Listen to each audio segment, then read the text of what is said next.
madali yun at walang boxing.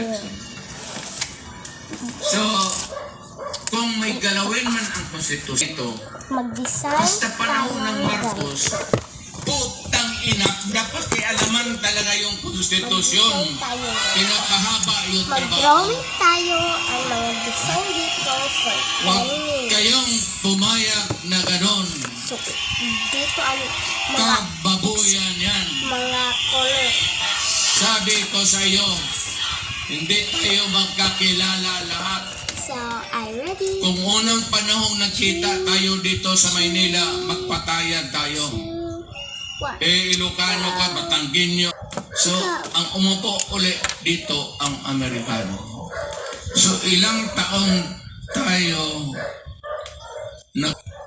nagpakahirap sa mga banyaga.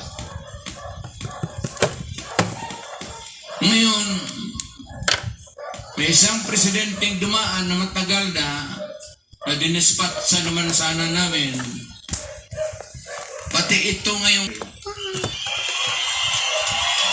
Kasi mapalitan nila ngayon. Walang siguro pumapalitan sunod na eleksyon dito.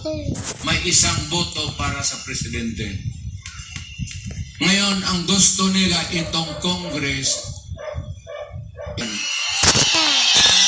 masisira ang Pilipino.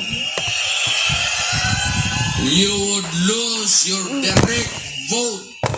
Ako gusto si Marcos. Ako gusto si Ramos. Is amazing. Ito, isang boto White ko lang is to. so bad. Oh. Ito, gusto ko si Villar. Isang boto lang. Pag tinuna